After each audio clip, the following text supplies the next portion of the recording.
et messieurs, bonsoir et bienvenue dans votre émission Douga des Forces armées guinéennes, une émission du service des programmes de la radiodiffusion télévision guinéenne, produite par la direction de l'information et des relations publiques des armées.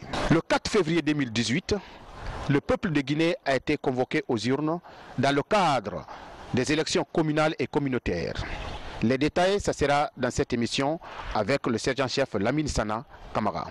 Dans cette même émission, mesdames et messieurs, nous allons vous faire revivre les temps forts de l'inauguration du musée militaire de Kankan à l'occasion de la célébration de la fête anniversaire de l'accession de notre pays à l'indépendance. Une cérémonie qui a été présidée par le ministre d'État à la présidence chargée de la Défense nationale, Dr Mohamed Diané.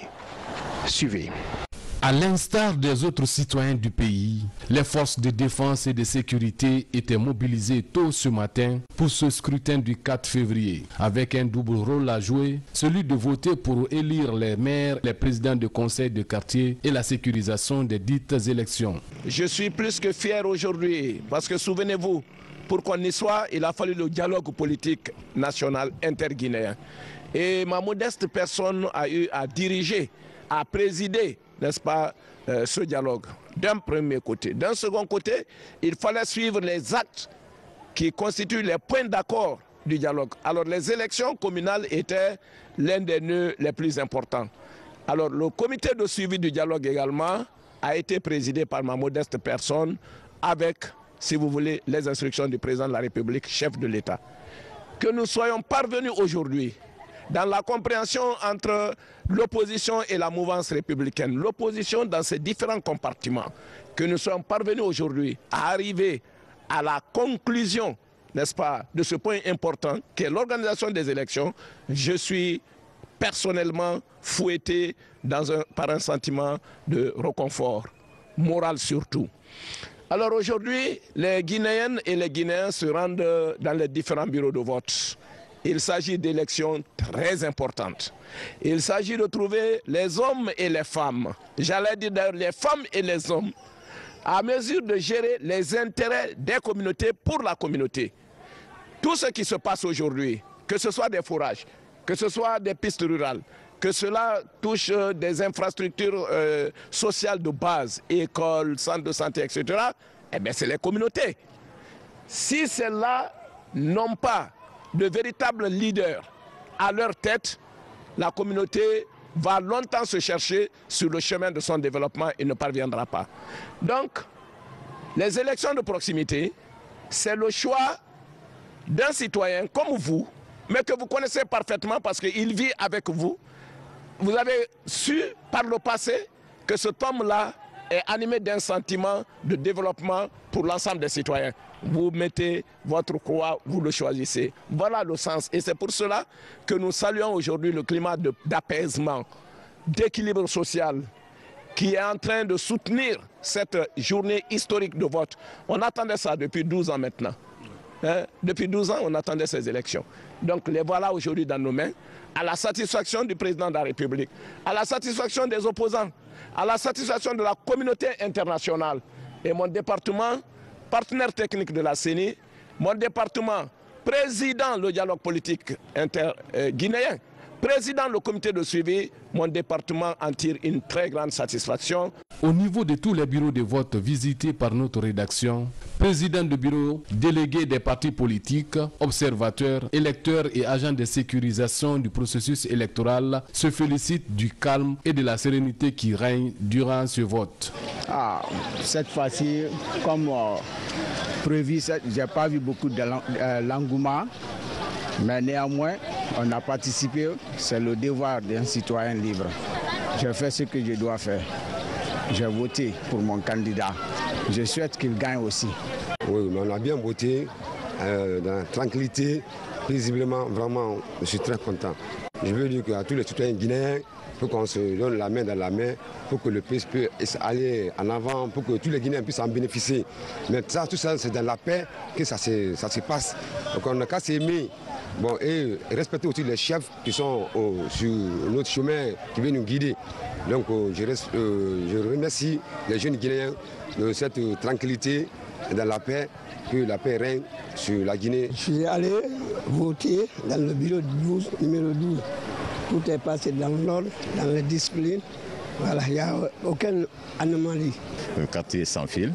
Depuis 6 heures du matin, les hommes sont en place. Ça se passe bien. Les citoyens viennent massivement pour s'acquitter leurs devoirs. Mais les hommes sont sur place.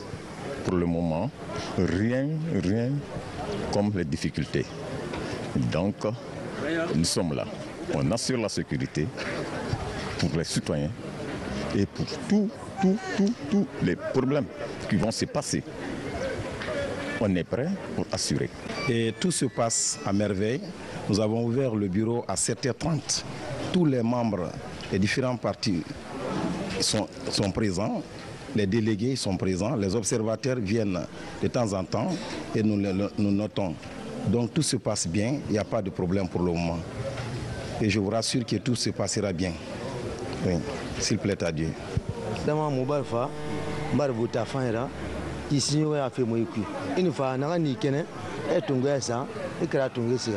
Vraiment, en tout cas, il y a un vraiment puisque pagaille mouna c'est mon abîme pas fait une fois et sur la après qu'il y ait du tungue sur ça vraiment on m'a qu'un an et mine ça c'est qui et que la tungue siga et bela le grand crement et bela le grand crement donc era reliefé et ici tiraba et que la tungue siga en tout cas non donc à dingue va fight. Aujourd'hui on est venu pour voter, on a bien voté quand même, ça a été bien passé.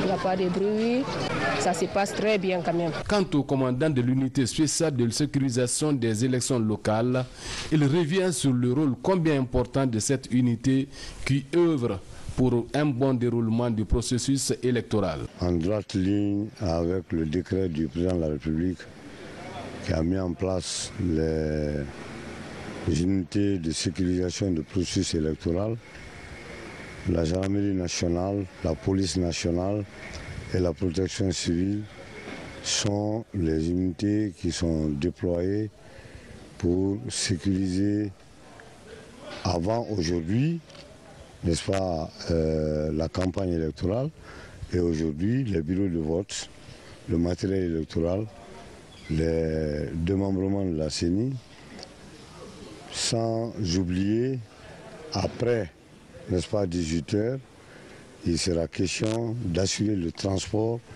des résultats et naturellement du matériel aussi, tel que les urnes, au niveau des centres de centralisation qui sont les communes.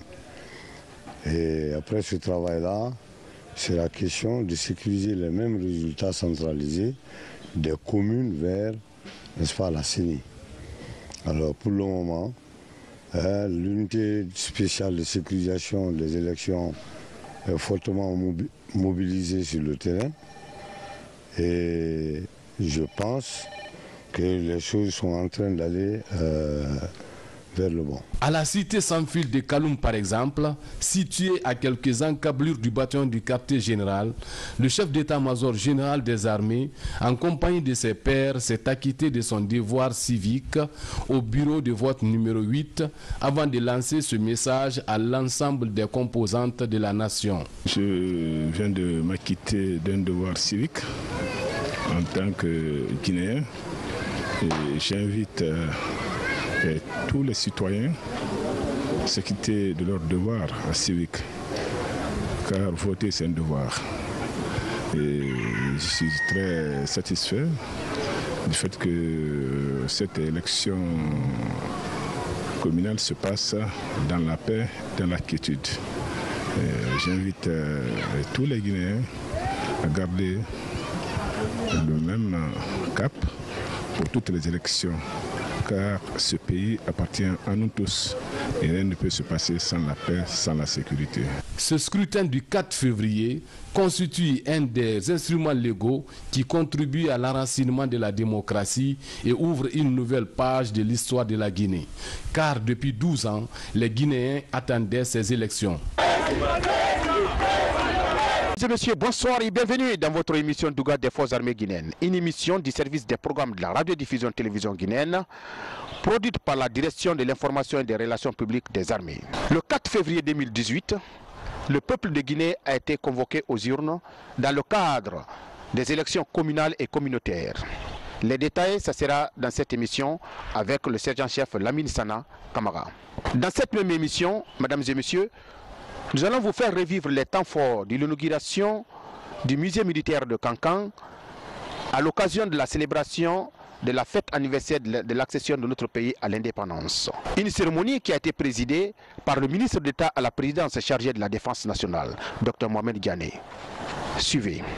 À l'instar des autres citoyens du pays, les forces de défense et de sécurité étaient mobilisées tôt ce matin pour ce scrutin du 4 février, avec un double rôle à jouer, celui de voter pour élire les maires, les présidents de conseils de quartier et la sécurisation des dites élections. Je suis plus que fier aujourd'hui, parce que souvenez-vous, pour qu'on y soit, il a fallu le dialogue politique national interguinéen.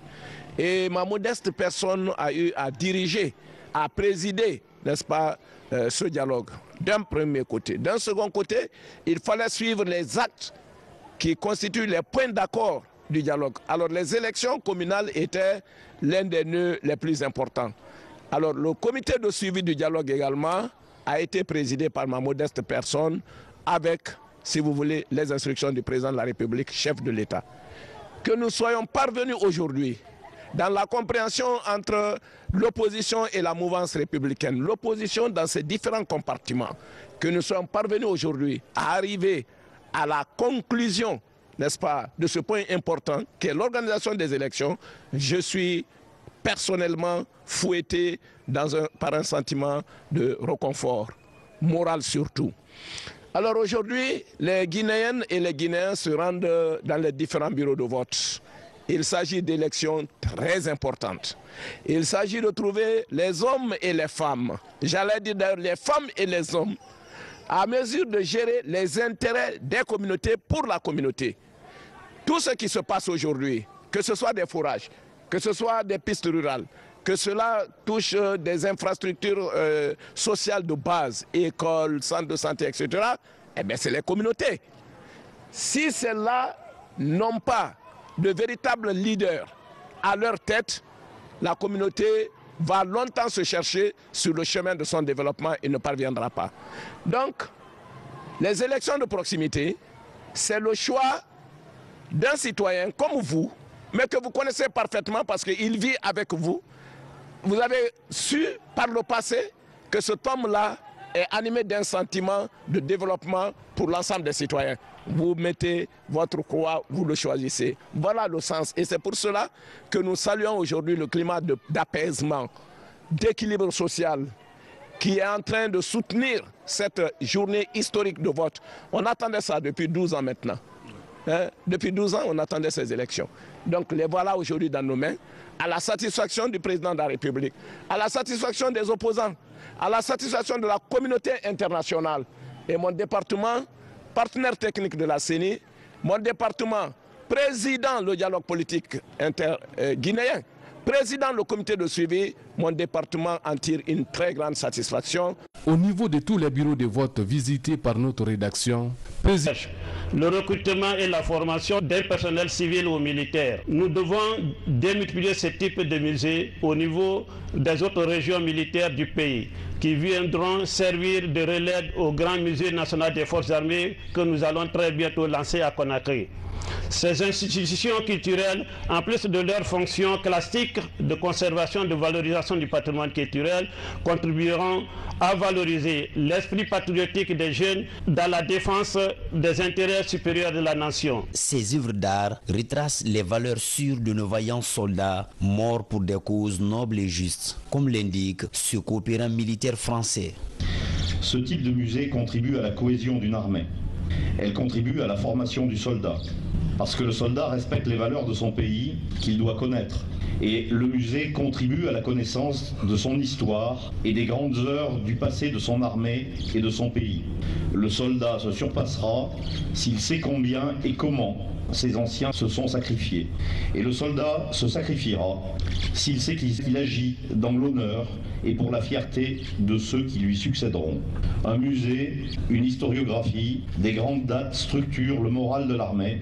Il ne faut pas le négliger. Satisfait de la rénovation de ce temple militaire, le ministre d'État à la présidence chargé de la Défense nationale, Dr Mohamed Diani, revient sur le passé glorieux de nos anciens guerriers. Qu'il s'agit d'une initiative novatrice qui est une première dans notre pays.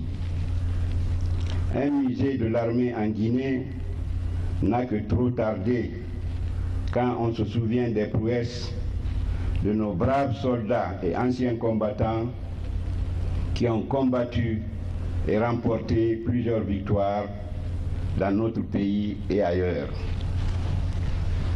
Dans le domaine de la défense, de l'intégrité territoriale, qui est sa mission première et fondamentale, l'armée guinéenne a toujours montré sa bravoure en boutant dehors les envahisseurs qui ont tenté d'imposer leurs lois. En la matière, nous pouvons citer les brillantes victoires de cette vaillante armée qui a remporté la victoire sur les agresseurs le 22 novembre 1970. En pareille occasion solennelle, il est important de rappeler qu'en Afrique, l'armée guinéenne a participé à plusieurs missions de paix et de lutte de libération nationale, parmi lesquelles on peut citer le Congo en 1961, de 1963 à 1974 en Guinée-Bissau, en Angola, au Libéria et actuellement, comme vous le savez, des contingents guinéens participent aux opérations de maintien de la paix au niveau des Nations Unies dans plusieurs pays et plus particulièrement au Mali et à Kidal précisément.